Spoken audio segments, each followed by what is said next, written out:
Welcome to Books for Success. Today, we're delving into the wisdom within Good Habits, Bad Habits by Wendy Wood. Good Habits, Bad Habits lays out the workings of human habits, drawing on groundbreaking new research into the psychology of human behavior. Combining the insights of neuroscience and lab-based experiments, it shows how we can harness our habits to change our lives for the better. Who's it for? Ambitious planners who lack follow-through. Serial dieters trying to change their eating habits for good. Anyone trying to kick a stubborn bad habit. Before we begin, subscribe and ring the bell for notifications if you want to keep receiving the knowledge of book summaries about health, wealth, love, psychology, and much more. Don't be shy about dropping your book suggestions for us to summarize. Also, you can use this video as an audiobook summary. Let's grow and succeed together. What's in it for me? Learn how to make your habits work for you. Every day, approximately 43% of our actions are performed out of habit. That means that rather than actually thinking about our behavior and consciously deciding how to act, we live almost half of our lives habitually, behaving automatically in the very same ways we've behaved before. Whether it's the things that you eat, the way you interact with others, or even your tendency to exercise, habits determine some of the most important aspects of our lives. So why not take advantage of them and make them work for us? Drawing on cutting-edge research into the psychology of habit, this summary lays out what you need to do to make your habits work with you, not against you. Here you'll learn why uncertain rewards can be better than reliable ones, why self-control is misunderstood and overrated, and how long it really takes to cement a new habit. Habits control our lives, whether we notice them or not. What are the first things you do when you wake up?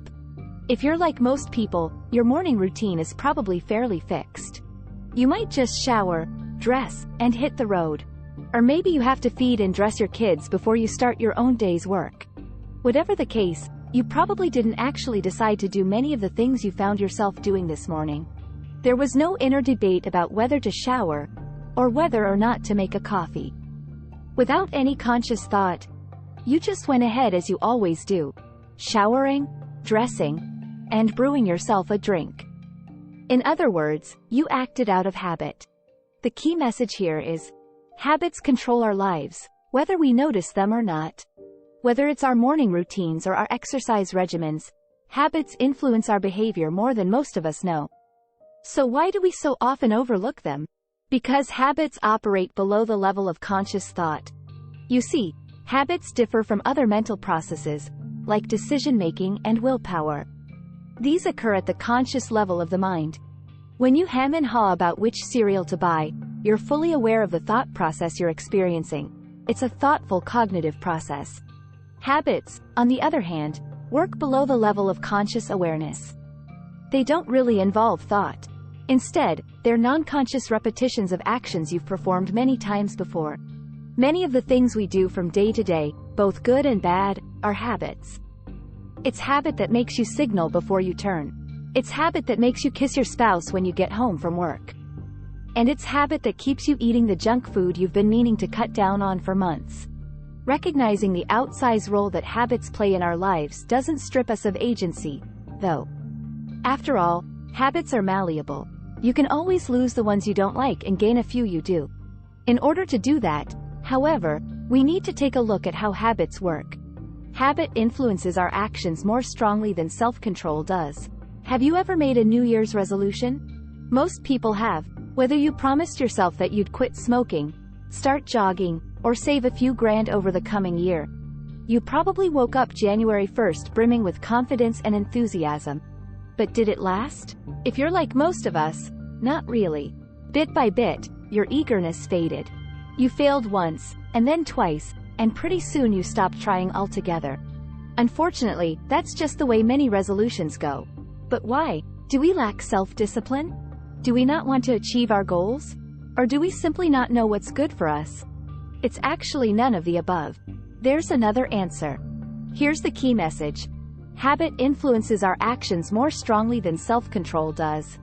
One of the problems with the way we approach change is that we focus on willpower and self-discipline. Because these are conscious processes, we imagine that they're the most important ones. If only we had a bit more self-control, we could cut our spending, ditch the cigarettes, and finally go on that jog, right? Well, maybe not. The problem with focusing on self-control is that it overlooks the importance of habits. Breaking bad habits and forming good ones is a far better way to change your lifestyle than hoping you'll develop steely self-discipline overnight. There's research to back this up. One study examining self-control enrolled over 100 teenagers in a meditation retreat. At the end of their 5 days of meditation, researchers asked the participants about how much they plan to meditate in the future. Some said less, some more. As you might guess, teens with the highest self-control were the most likely to meet their meditation goals. No surprise there, but what is interesting is how they met their goals. Researchers discovered that the students who met their goals didn't do it by continuously exerting their high self-control. The difference was that meditation quickly became automatic for them. In other words, they were just quick to form habits. This completely changes our understanding of how self-control leads to success. Instead of allowing us to resist temptations at every turn, self-control actually comes in handy at the initial stage of habit formation. In other words, self-control can lead to success when we use it to form good habits, not when we rely on it to guide every action we take. Your environment can shape the habits you develop. If you've ever streamed a TV show on a site like Netflix or Hulu, then you probably know what happens whenever you finish an episode. As soon as one ends, another immediately begins to load, and without lifting a finger, you're propelled into the next installment of your favorite series.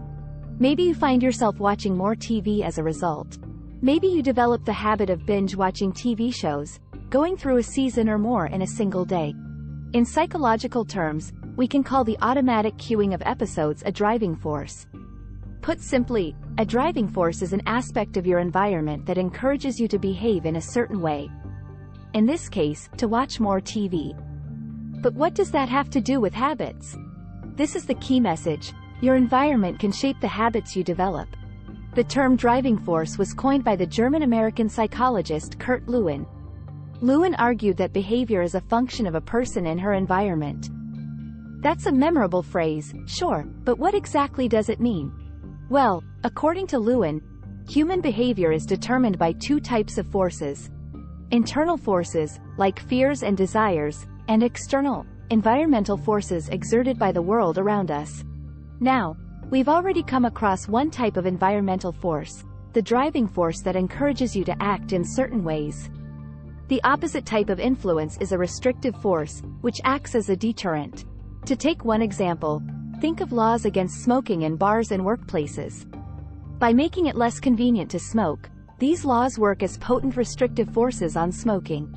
It's not difficult to harness the power of driving forces and restrictive forces to change your habits. For example, do you find that you keep reaching for your phone while you're trying to concentrate? Try putting it out of arm's reach, in a drawer, say, under a stack of files and stationery. The minor inconvenience of having to root around for your phone will make checking your messages a little less appealing, giving you a chance to address your bad habit. You can also use driving forces to change your lifestyle. If you're trying to eat more healthily, for example, start leaving a well-stocked fruit bowl on your table. The trick is to make your environment an ally of your good habits, not their enemy. Consistently repeating an action is a key step in forming a habit. So step 1 is out of the way. You've redesigned your environment to make good habits easier to fall into and bad habits harder to practice. You've hidden your phone and displayed your fruit bowl. So what comes next? How long will it take for your new behavior to become habitual? Not 21 days, although that's a popular answer. The truth is a little more complex. What's clear is that repetition is vital. It's only by consciously performing actions again and again, day after day, that they eventually start to become habitual. The key message here is, consistently repeating an action is a key step in forming a habit. There's no exact number of times an action needs to be repeated before it becomes a habit. Like anything else, it varies a lot from person to person, and also depends on the difficulty of the habit in question. All the same, researchers have tried to clarify the question of how long, in general, it takes to form habits. To find out, Dr. Pippa Lally of the University of London tracked a cohort of students trying to adopt new, healthy behaviors. Every day the participants reported two things. First, whether they'd performed their chosen action, and secondly, if they did carry it out, how automatic the behavior had felt. Having a healthy drink every day became automatic after just under 2 months. Eating something healthy took about 9 weeks, and exercise took quite a bit longer, on average, about 91 days. That might sound like quite a lot of time, but considering how durable habits are, it's often an investment worth making. This is especially true where your desired habits come into conflict with a pre-existing tendency. If your new habit of going to the gym, for example, clashes with your old habit of curling up in front of the television. At the start, it'll be difficult to opt for the new and unfamiliar behavior instead of your old, ingrained response. But if you persist, you'll notice a gradual reversal, and bit by bit, the desired behavior will start to come naturally, and the old habit will begin to lose its grip. There's no trick to avoid this step, unfortunately, or even to speed it up. But there's a kind of comfort in its simplicity. Just keep practicing the behavior, day after day, and before long, the habit will take over. In order to form a habit, you need to experience a sense of reward. There's one other key factor in helping habits to grow: rewards. The idea that rewards can make a habit stick is actually grounded in recent neuroscientific research.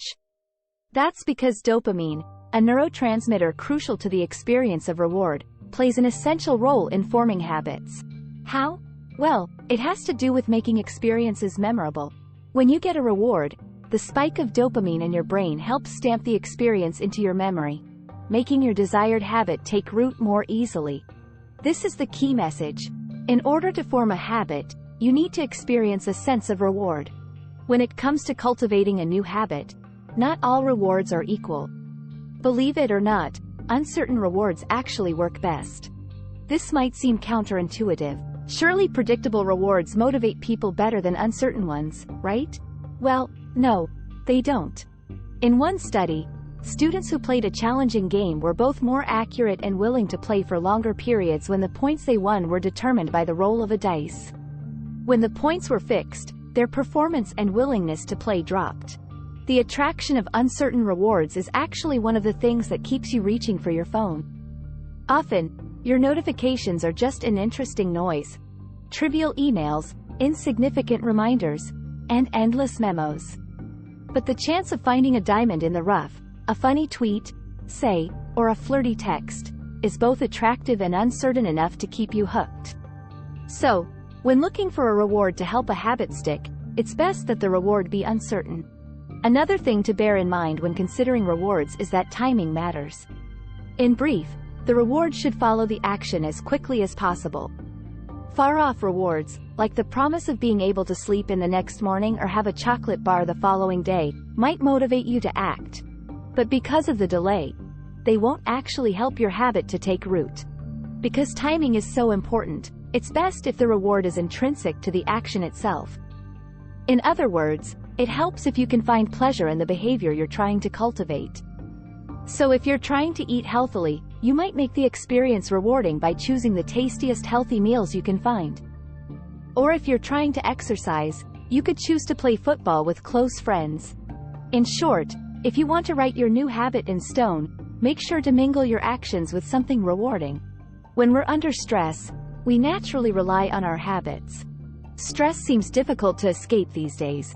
The majority of Americans say they experience more stress than is healthy, and almost a quarter actually report extreme stress.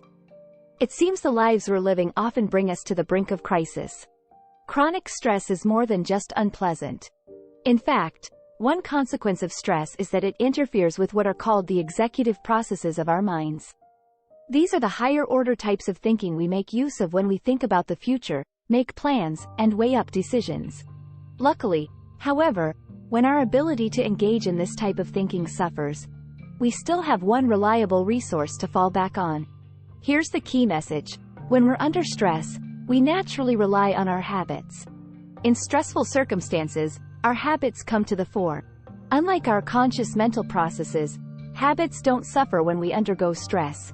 On the contrary, stressful spells are actually their time to shine. This is an observable phenomenon. One study looked at how the behavior of university students varied between stressful exam periods and normal weeks of class. What the authors found was that rather than interrupting habitual actions, times of stress actually boosted students' reliance on habits, good ones and bad ones alike. For example, students who habitually ate healthy breakfasts were even more likely to eat healthy breakfasts during exam season. And the students who typically ate unhealthy breakfasts, they were even more likely to eat unhealthily during periods of academic stress. There's a lesson to be drawn from this study. In a world of seemingly inescapable stress, we need to be very careful about the habits we develop. Good ones will help us to behave wisely even during periods of intense stress. Bad ones, however, will keep us acting foolishly when we really need to be performing at our best. That's one more reason to make sure that the habits you have are the habits you actually want. Remember to repeat your actions, reward yourself, and shape your environment, and you'll find yourself building better habits in no time. Final words. The key message is, every day, almost half of our actions are outsourced to habit, and whether that helps or hinders us depends on the specific habits we've cultivated. Exercising, smoking, procrastinating, and working. So many of our everyday actions are essentially automatic. Improving our habitual actions is vital, then, and there are 3 key factors to keep in mind: rewards, repetition, and our environment. Actionable advice. Take advantage of disruption to interrupt your normal habits. Moving house, changing jobs, having kids. All of these are big changes, and all of them disrupt the everyday details of our lives. That can be troubling, but it can also provide us with the opportunity to shape our habits for the better. Disruption shakes us out of our complacency and allows us to try new things, ending bad habits and starting new ones. Next time your context changes, take it as an opportunity to make your habits work for you. Thanks for being part of our insightful voyage. If our summary piqued your interest, we encourage you to dive into the complete book for a deeper understanding. Don't forget to like this video, subscribe for more content if you're new here, and share it with others who might find it valuable. Keep on reading, discovering, and advancing until our next adventure.